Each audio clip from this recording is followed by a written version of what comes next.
Hola Elisa, ¿cómo estás? Bienvenida a la... Oli. ¿Me escuchas? ¿Me escuchas? Sí, te escucho bien. Sí. ¿Cómo estás, Bienvenido. Clara? ¿Cómo estás tú? Bien, bien. Feliz de verdad de tenerte aquí, conocerte un poco más, conocer qué hay detrás de la actriz Elisa Tenau, cómo ha sido tu experiencia en la actuación. Cuéntanos, Elisa, ¿qué fue lo que te impulsó a estudiar actuación, a dedicarte a este mundo de la actuación?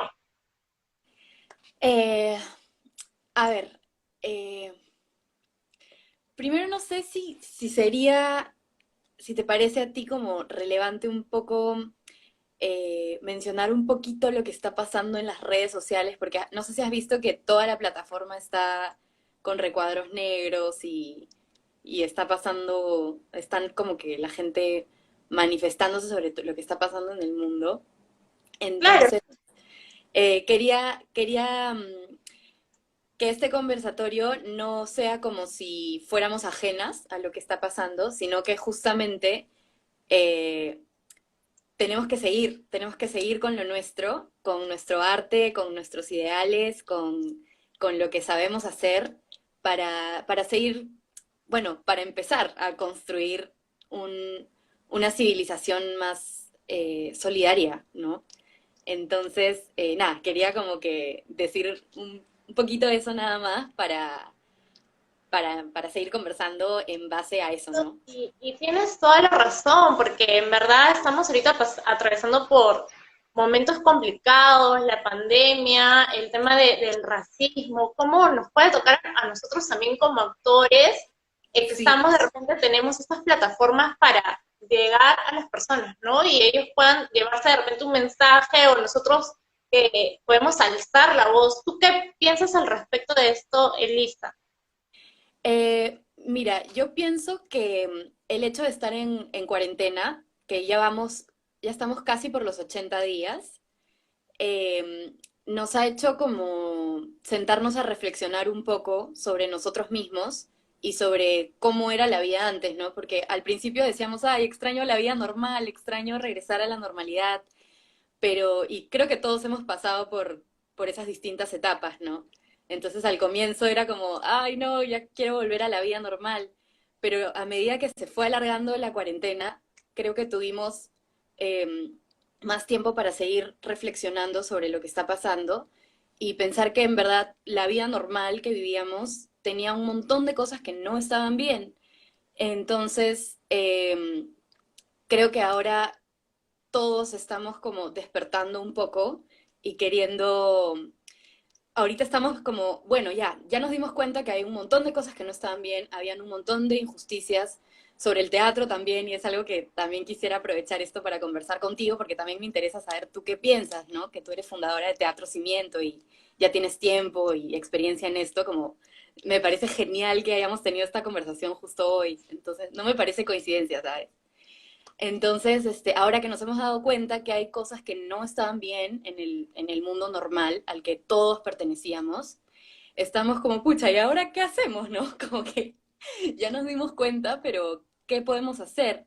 Y yo creo que lo que podemos hacer es ir sanándonos como especie, como humanos, de a poquitos, muy despacio, primero siendo muy amables y muy tiernos con nosotros mismos, porque ahorita seguramente sentimos, pucha, yo desde mi casa, con mis privilegios, no puedo hacer mucho, pero sí podemos hacer. Lo que podemos hacer es tratarnos a nosotros mismos con amor, entender nuestros propios procesos y abrazar todo lo que somos, nuestras cosas buenas, nuestras cosas malas y ir conociéndonos, porque a medida que vamos descubriendo un poco nuestro lado más oscuro y aceptándolo y enfrentándolo, es que podemos sanarlo, ¿no?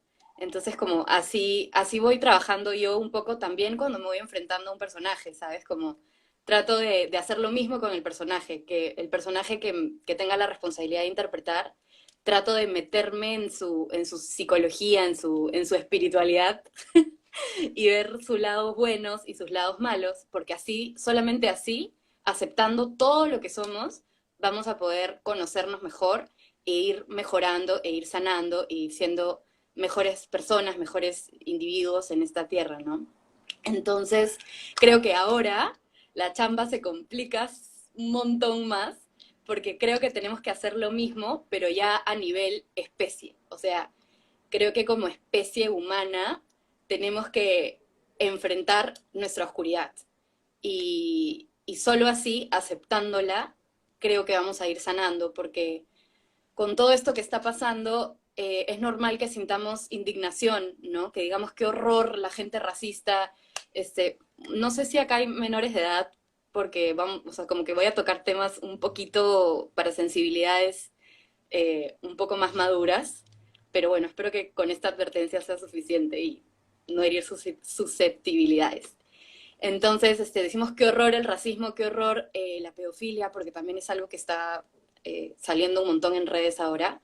Decimos qué indignación, pero separándonos de esa gente mala, lo único que hacemos es seguir dividiéndonos. Entonces yo creo que está bueno que lo sepamos, que estemos alertas a que esas cosas ocurren en nuestra especie. O sea, todos somos humanos y ese es como que un mal, por decirlo de alguna manera, porque no me gusta mucho dividir el bien del mal, ¿ya? Porque creo que esa división también genera conflictos. Entonces creo que tenemos que reconocer que como especie tenemos tendencia a hacer daño, a ser súper devastadores.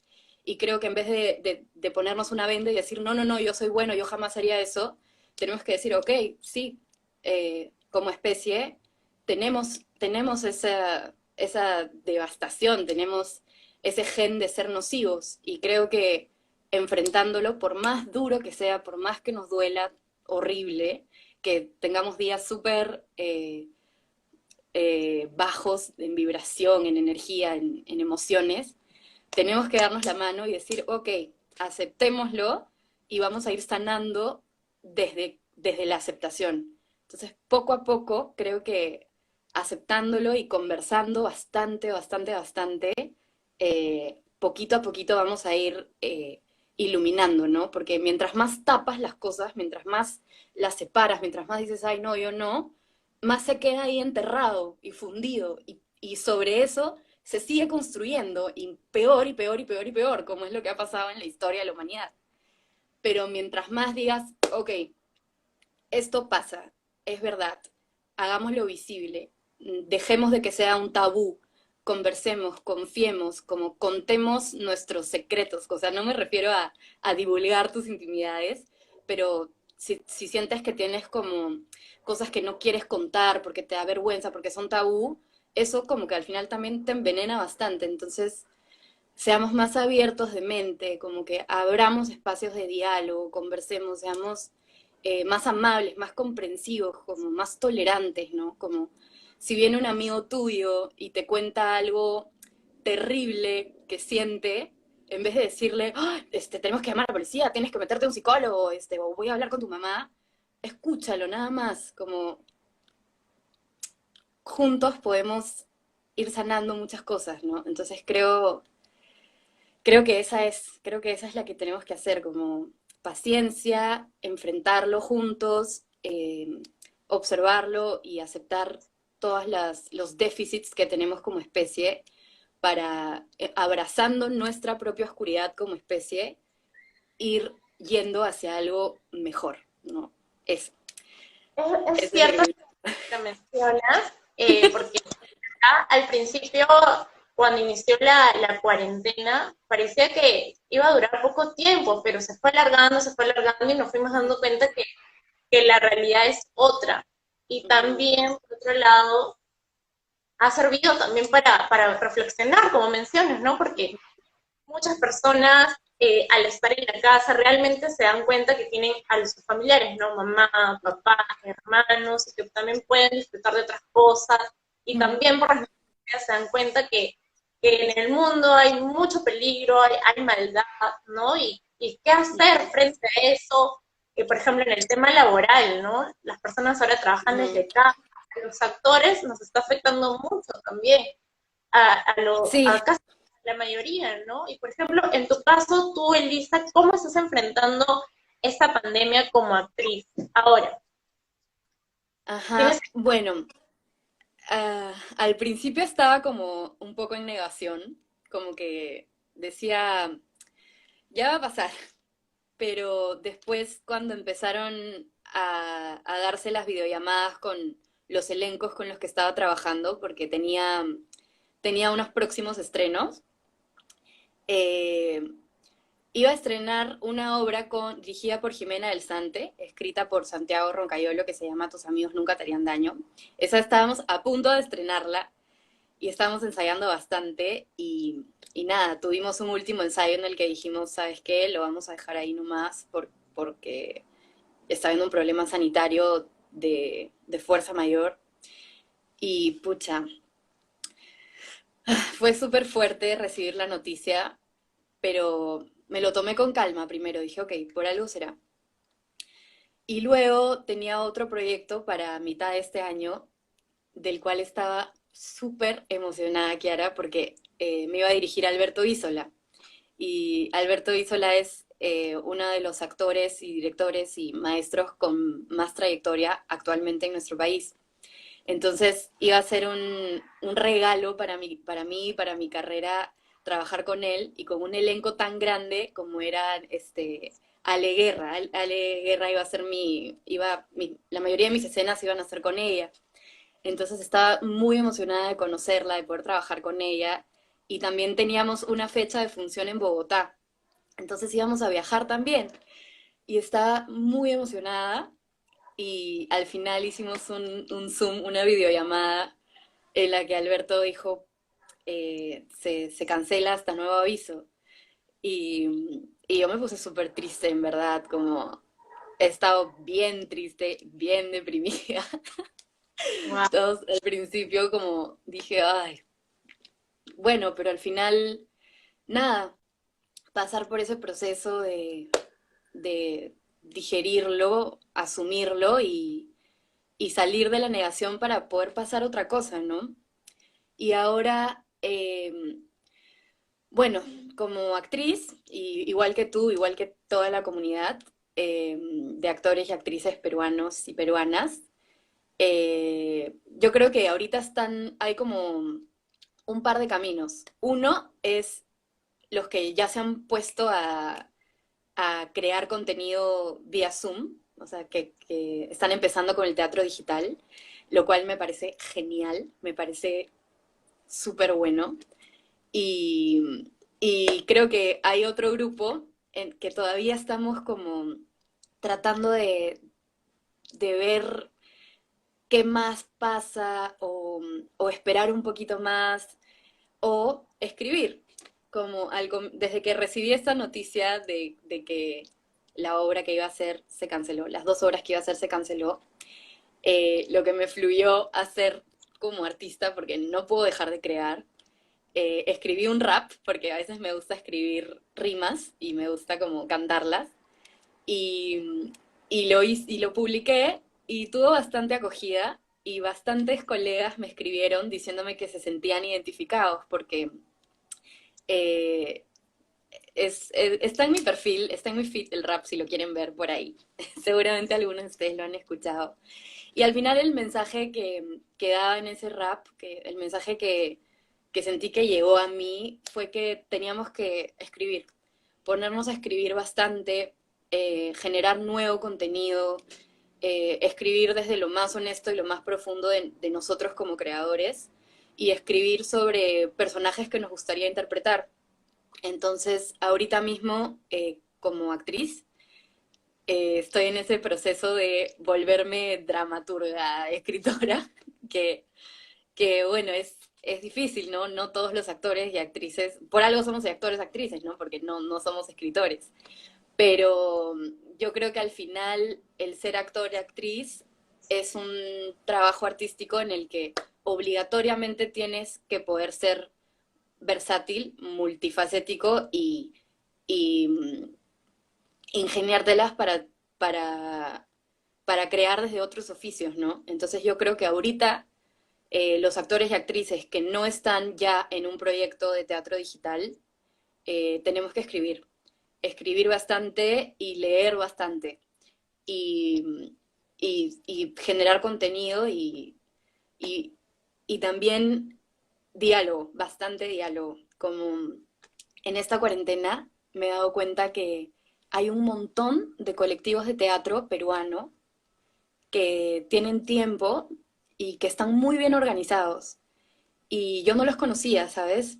Porque soy relativamente nueva en el mundo del teatro, como mi experiencia más era audiovisual. Empecé yo en el cine, en la televisión, y el teatro me atrapó por completo desde hace un par de años. Y, y me he dado cuenta que hay un montón de colectivos y creo que debemos juntarnos, debemos conocernos, juntarnos y conversar mucho. De hecho, hay un grupo que se llama La Maldita Compañía también, que también hizo una encuesta para actores y actrices jóvenes para hacer como mesas de diálogo que ya van a empezar. Y ustedes también, Teatro Cimiento, están haciendo conversatorios. Entonces, creo que esa capacidad de organización y de trabajo en equipo que sigue latente es básica y clave para poder seguir adelante, ¿no?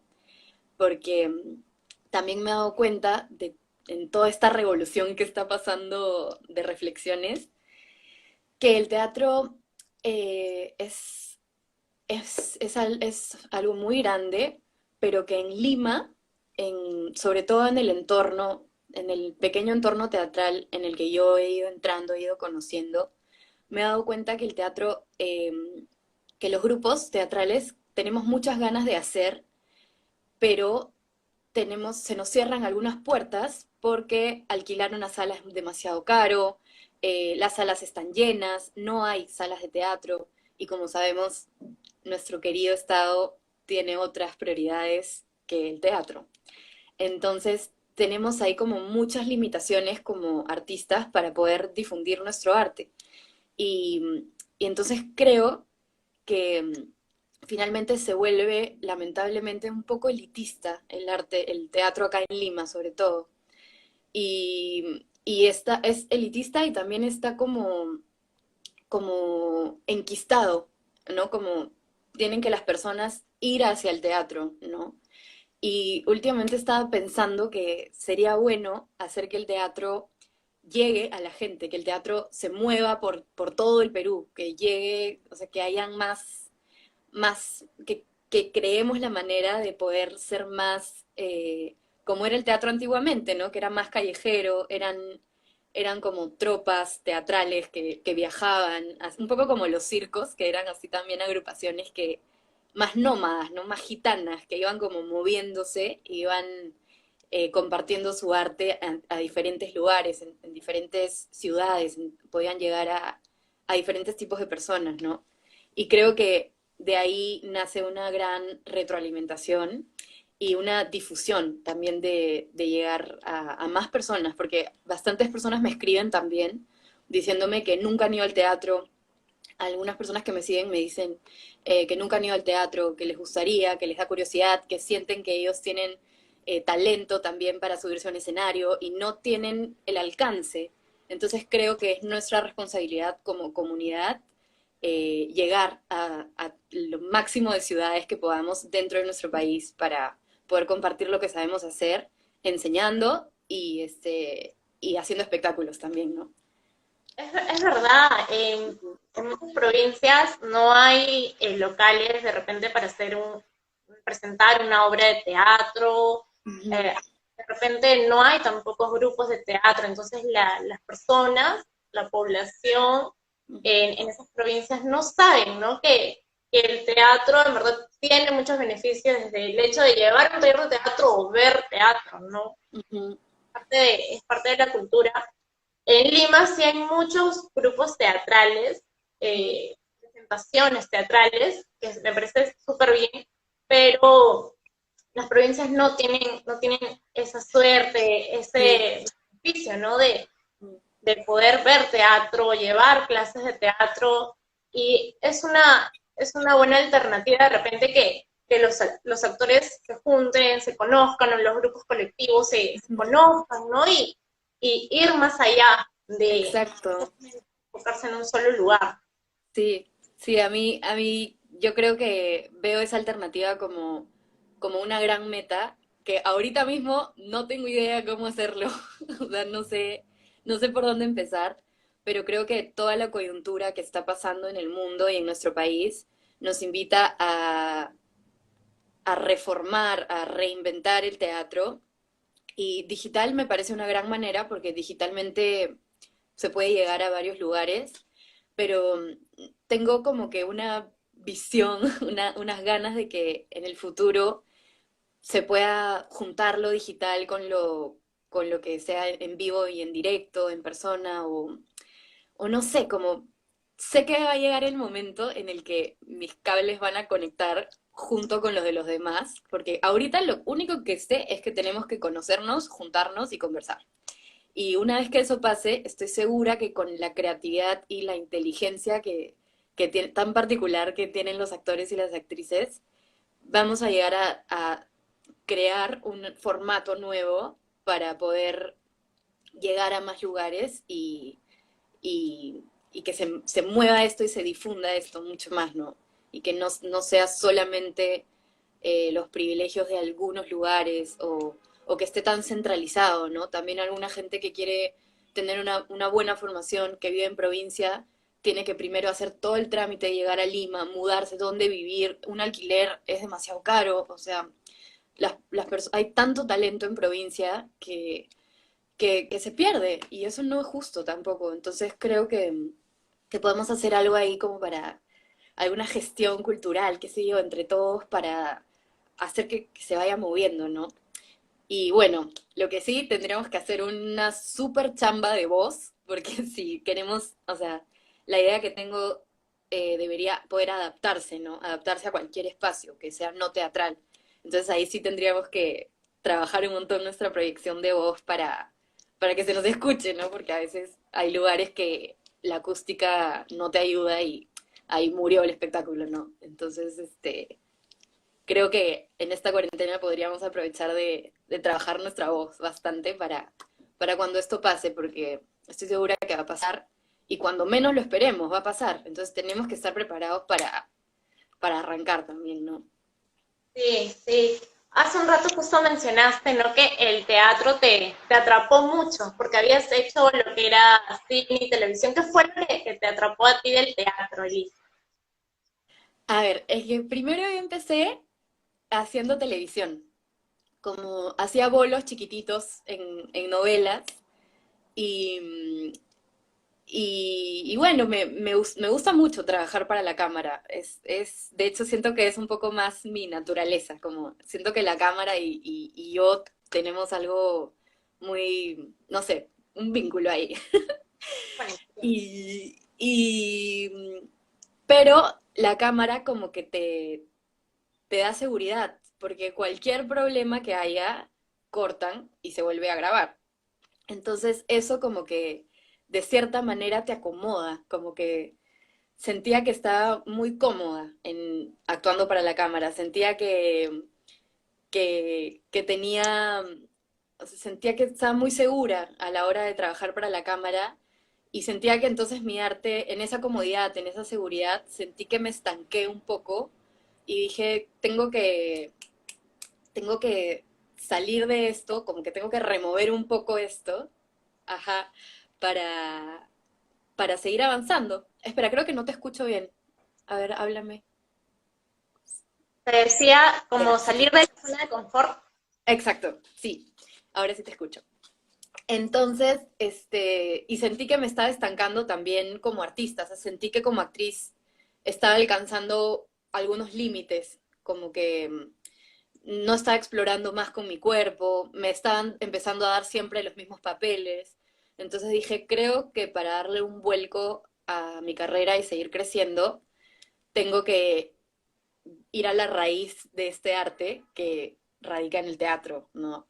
Entonces, al principio tenía miedo, porque sentía que la gente de teatro era como más intelectual, como más leída, como que no sé, como que tenían más entrega y yo me sentía un poco ajena a eso. Decía, pucha, yo hago televisión, que es un poco más superficial, no sé, como que sentía que no, que tenía que leer más, que tenía que prepararme más antes de entrar al teatro. Entonces lo hice un poco. Empecé a ir al teatro bastante, empecé a leer obras, empecé como a informarme, hasta que en un buen día dije, ¿sabes qué, Elisa? Ya deja de ponerte peros y solo hazlo. Entonces, hice la audición para el taller de Alberto Isola, y nada, pues me mandé con todo. Tenía que escoger un monólogo, ese es otro tema, el monólogo. No, al final escogí uno que había hecho en un taller con Norma Martínez, y nada, como cuando quieres entrar a un taller de teatro para aprender, para convertirte en un actor, una actriz, este, normalmente te piden, el requisito es que hagas un monólogo, o te lo dan, como es en el caso del taller de Roberto Ángeles, por ejemplo, o te dicen, tú escoge uno, el que quieras, prepáralo y preséntalo. Entonces, eso es, tú dices, ah, ya, qué chévere, pero en verdad es un montón de responsabilidad, porque tú solo tienes que dirigirte desde qué ropa te vas a poner, cómo vas a entrar, qué voz vas a usar, y lo más importante, qué monólogo vas a escoger. Entonces, como que eso también hay que ir dándole vueltas hasta que en un buen momento ya, ¿sabes qué? El que tengo, lo voy a hacer. Entonces, me moría de miedo porque nunca lo había hecho, nunca había hecho un monólogo de teatro. Para cámara sí, ¿no? Para cámara había momentos en los que mi personaje habla y habla y habla, como ahorita, que hablo y hablo y hablo sin ningún problema. Pero en teatro es diferente. Entonces, lo primero que sentí fue que en audiovisual tienes colchoneta. Es como si estuvieras en el circo haciendo un acto de trapecio por los aires, y si te caes no pasa nada porque hay una colchoneta abajo. En cambio, el teatro no. En teatro no hay colchoneta. Entonces, tienes que darlo todo y pase lo que pase, tienes que sentir que dejaste todo en la cancha. Entonces, me moría de miedo, pues, porque sentía que si no se me escuchaba, que si me iba el texto, que si me olvidaba, no iba a poder decir, ay, corten, por favor, otra vez, retomemos. No, pues encima hacer el monólogo enfrente de Alberto Isola, no podía hacer eso, entonces estaba bien nerviosa, y antes de salir a hacer el monólogo fue que sentí todo eso, dije, wow, el teatro es algo grande, como depende de ti, nada más. Entonces me moría de nervios, pero ya, me mandé con todo y lo hice. Y entré al taller de Alberto y fue la mejor noticia que pude tener, como dije, wow, ahora sí voy a empezar a aprender un montón de cosas, un montón de herramientas, un montón de filosofías, de maneras de ver, de sentir, y creo que estoy lista. Entonces, empezaron las clases con Alberto, y efectivamente, como descubrí que era algo que tiene sus raíces desde el inicio de la civilización, y, y que hay que ser muy abiertos de mente para poder recibir, de mente y de espíritu, para poder recibir correctamente el personaje que te aborde, ¿no? Entonces, me acuerdo que la primera obra que trabajamos fue Casa de Muñecas, de Henrik Ibsen. Y wow, solamente leer el texto es un viaje porque los personajes están tan bien escritos y la trama de la historia está tan bien desarrollada que era un deleite leerlo, y la ficha de análisis de texto que te da Alberto Isola también es para quedarte horas, meses analizando tu personaje. Y a mí me encanta analizar, o sea, los actores y las actrices, creo que antes de, o sea, hay muchas personas que siempre me escriben y también me dicen que creen que tienen, como decirlo, pasta de actores y de actrices, y eso está bueno, pero lo primero creo que es que te guste analizar, porque un actor, una actriz tiene que disfrutar analizar todo, cuestionarse todo, preguntarse todo, no quedarse tranquilos, como seguir investigando, como es ¿Tú crees básico. que el talento es suficiente? Eh, yo creo que las ganas es suficiente. O sea, como si tienes muchas ganas de algo, es suficiente, porque vas a hacer lo que sea para conseguirlo. O sea, así como, no sé, cuando tienes un antojo de comer algo, como sea lo consigues, o lo preparas, o te lo mandan, no sé cómo. Cuando tienes muchas ganas de algo, se da. Vas detrás Así tengas... ¿Mm? vas detrás de ello. Sí, exacto. Entonces creo que eso Preparar. es lo más importante. ¿Cómo no te escucho bien? Se corta, creo. Digo, como en tu caso, que Ujú. empezaste a prepararte, a estudiar, saliste de tu zona de confort, como estabas comentando, ¿no? Sí, De estabas actuando para la cámara y dijiste, no, quiero saber más sobre el teatro, y te diste cuenta que cuando estás en el teatro estás tú y tus compañeros y hay que continuar, ¿no? Pueden haber errores de repente, pero ujú. tienes que continuar, Sí, continuar con la función. sí, es eso, sí, tienes que estar muy concentrado, pero no concentrado tipo concentrado, sino una concentración tipo de respiración. Es como un estado casi zen en el que tenemos que estar para dejar que las cosas fluyan y si hay algún error, tener la disposición de solucionarlo y es bastante trabajo en equipo también.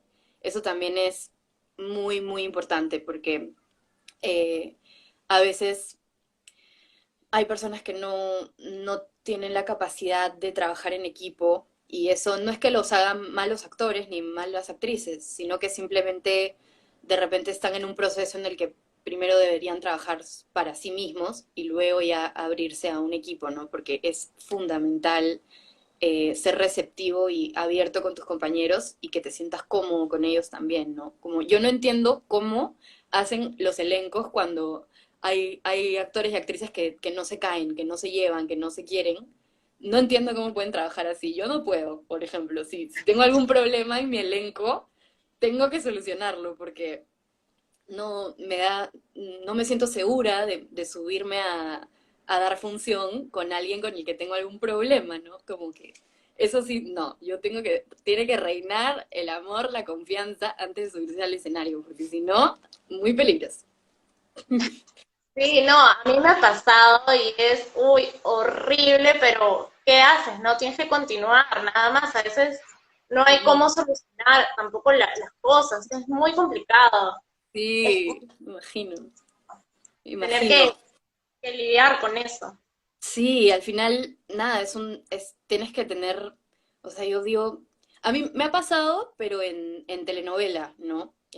Para la cámara me ha pasado que he tenido problemas con mis compañeros, pero, y tampoco no me gustaba porque la cámara también capta esas cosas, ¿sabes? Como cuando hay rencillas ahí, como que se obstruye el canal para transmitir y llegar a los espectadores, como se siente ahí algo.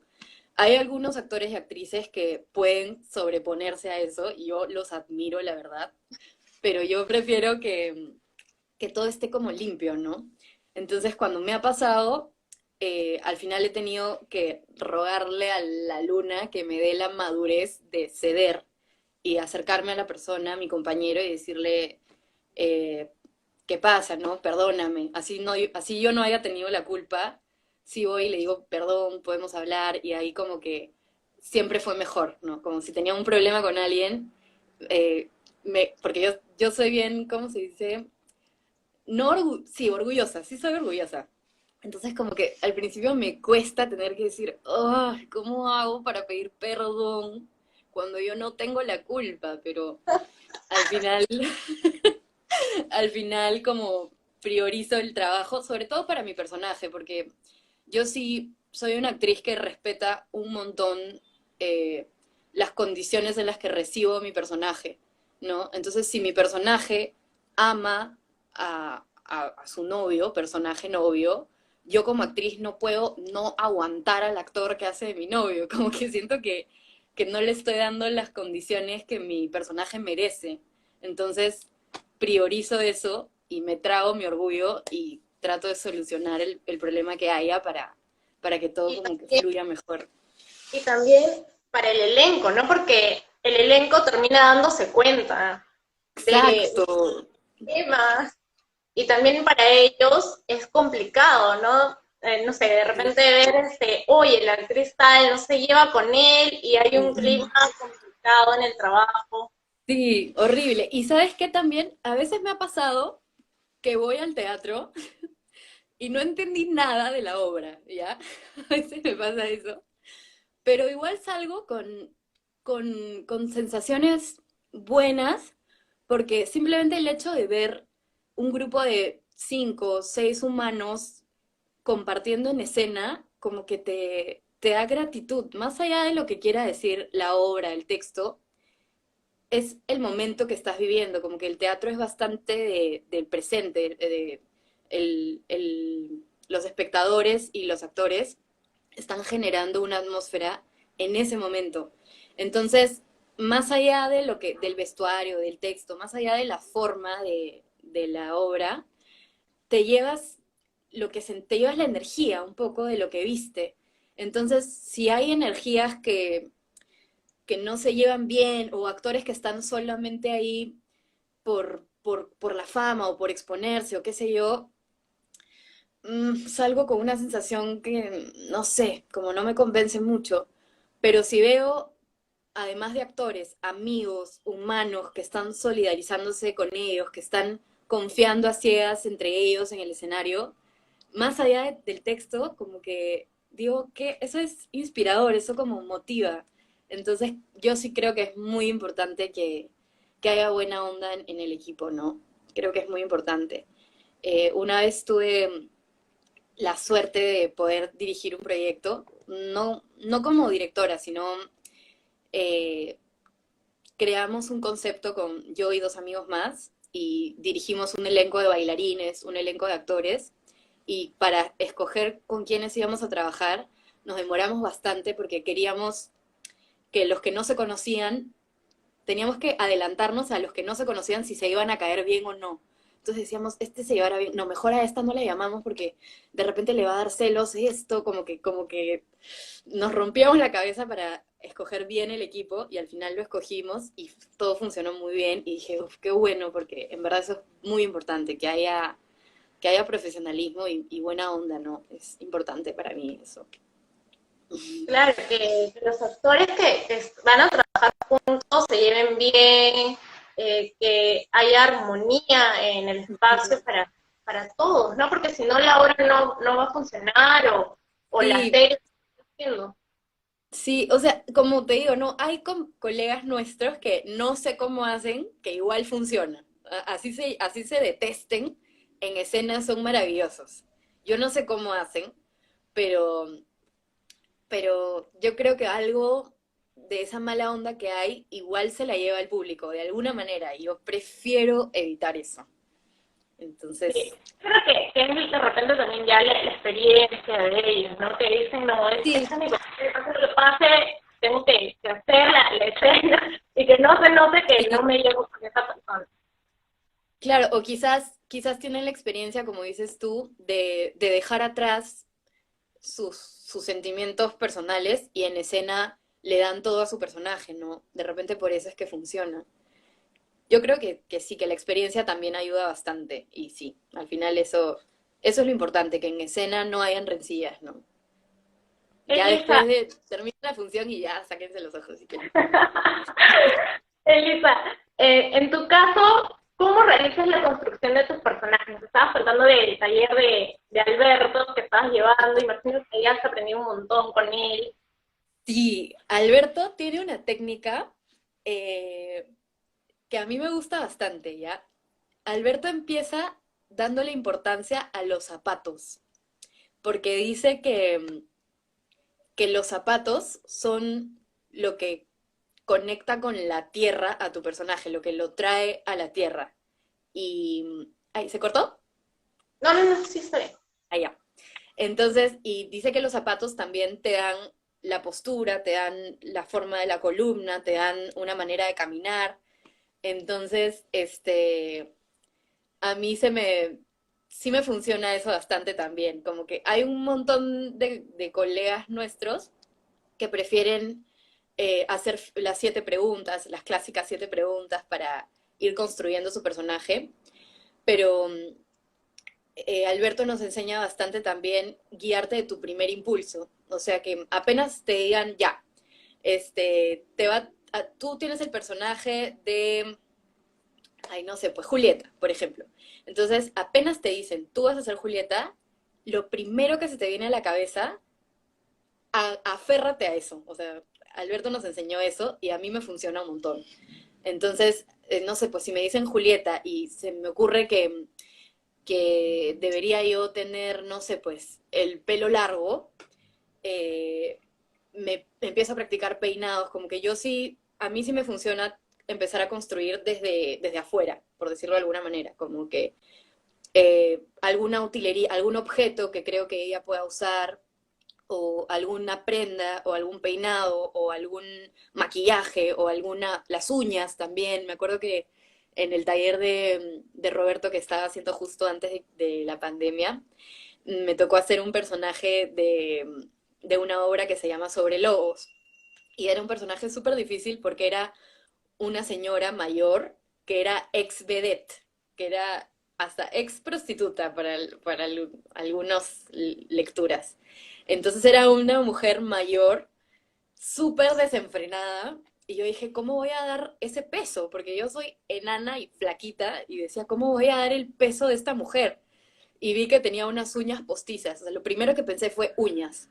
Entonces me pegué unas uñas postizas y ya me daba la mano de la mujer, ¿entiendes? Como a partir de detalles que pueden parecer superficiales y tontos, realmente que es la puertita, la llavecita Construir para volverte...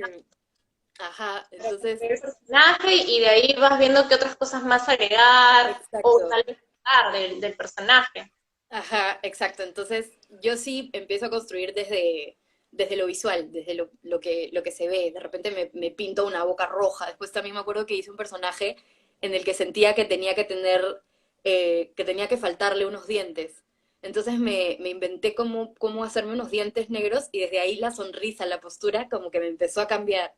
Y desde ahí ya voy llenando, o sea, desde cómo se ve por afuera ya voy llenando por adentro, de dónde viene, cómo se siente, cuál es su acción en esta escena, qué quiere conseguir del otro, como que desde afuera ya me voy dando el permiso de ir analizando, ¿no? Porque creo que alimenta más el juego transformarte de afuera que el trabajo más intelectual, más serio, que es el análisis, ¿no? Que también es súper importante y también me quedo analizando mm, hasta que se acaba la temporada, sigo analizando yo, te juro. ¿Cómo realizas el análisis de tus textos? Eh, bueno, Eh, primero leo la obra bien concentrada y a mí me cuesta bastante concentrarme y me cuesta un montón. Entonces me preparo mentalmente primero para leer una obra y trato de leerla de corrido, pero si me canso, si me distraigo, prefiero parar y luego retomarla, ¿no? Pero tengo que leerla bien, bien concentrada. Y una vez, un taller que hice en México, con un maestro que se llama Fernando Piernas.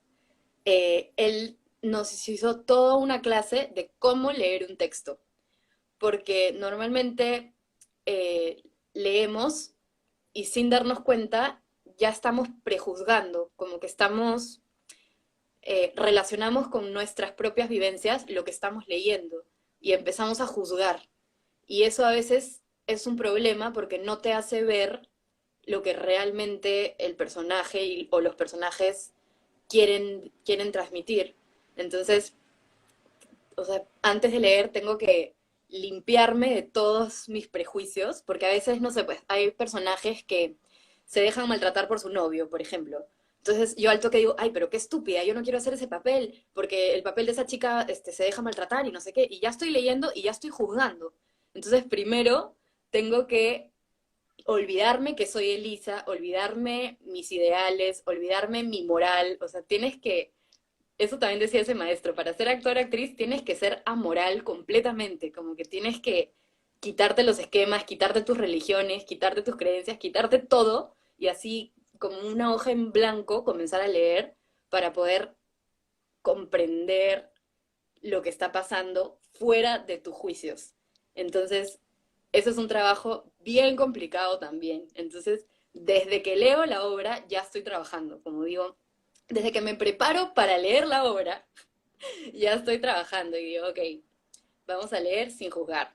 Y una vez que ya leí todo y honestamente siento que no estoy juzgando, ya digo, ok, el todo de la obra va hacia un lugar, como que tiene eh, plantea una pregunta, plantea un cuestionamiento para los espectadores que la vean. Entonces, primero trato de decir cuál sería para mí. O sea, esta obra me habla sobre qué, sobre la familia, me habla sobre la amistad, me habla sobre el cuestionarse, como que trato de ver de qué me está hablando esta obra. Y una vez que yo más o menos tengo claro de qué va, ¿me escucha bien? Sí, Sí, sí, ¿no? sí, sí. Ya lo segundo es discutirlo con tu elenco. Porque si para mí la obra habla de la familia y para mi compañero habla sobre las infidelidades, estamos mal. Como que tenemos que analizar en grupo bastantes días, bastantes horas. Cuando he hecho obras, me he demorado bastantes sesiones en analizar con el grupo, porque es muy importante que todos estemos en la misma página y tengamos la misma motivación para hacer la obra, porque si no, algunos están trabajando inclinándose hacia un lado, otros hacia otro, y los espectadores no entienden qué están viendo. Entonces, como que es importante hacer el análisis uno solo primero y luego discutir con todo el equipo con la mente abierta y sin pelearse para ver a dónde es que quieren ir con el trabajo, ¿no? Y una vez que ya tienen esas bases sólidas, ya tú tienes la libertad de analizar tu personaje como quieras en base a lo que han discutido con todos, ¿no? Así. Cuando realizaste la construcción de tu personaje de Emilia en la película El Soñador, Uh-huh. ¿qué fue lo más complicado que te costó trabajar con ese personaje? A ver, con ese personaje fue bien particular porque cuando hice esa película no había estudiado nada. Entonces lo hice bien intuitivamente. Como que El Soñador fue un trabajo que hice guiándome por la buena comunicación que tenía con mi director y porque me Para ese, gustaba un montón el texto. ¿Mm? para ese entonces no habías llevado todavía ningún taller de actuación, o No, sí, ya habías llevado ninguno. no había llevado ninguno. Había hecho bolos en televisión, también salvajemente, y y Adrián Saab, que fue el director del Soñador, vio mi trabajo como bolo en una telenovela. Es que en audiovisual es mitad bueno, mitad malo, porque a veces te llaman por cómo te ves, Como por que te cómo te encasillas. recibe la cámara. Sí. Entonces, eso es bueno por un lado, porque de repente justo te ves como los realizadores quieren, y es malo por un lado porque también como que te esquematiza un poco. Pero bueno, el audiovisual es así y hay algunos directores que tienen muy claro lo que... Ah, te dicen que se escucha el audio duplicado. A ver, yo te estoy Mm, escuchando bien, pero a ver. Chicos, díganos si se a ver, escucha bien, por favor. ¿se escucha bien? Ahí creo que ya está mejor. A ver, ¿Está mejor? Ya, díganos si se escucha así. ya. Entonces, ¿qué está haciendo? Ah, ya que te escogen a veces por cómo te ves y eso, a veces. ¿Se duplicó de nuevo, creo? No, ahora sí dice que está bien. Ya. Entonces, eso a veces es bueno, a veces es malo, pero nada, tienes que tú ir viendo cómo te vas manejando, cómo te vas moviendo. Entonces, Adrián me llamó para hacer a Emilia. Igual hice un casting bastante extenso. Aún sigue, dice. A ver. ¿Qué hago? Bajo el volumen. Ahorita se va a acabar el live. ¿Te parece si hacer otro live para continuar? Porque todavía Sí, tienes que hacer. sí. ¿Ya? Ya. Live. Entonces salimos y nos volvemos a conectar. Ya. Ya. Vamos a hacer otro.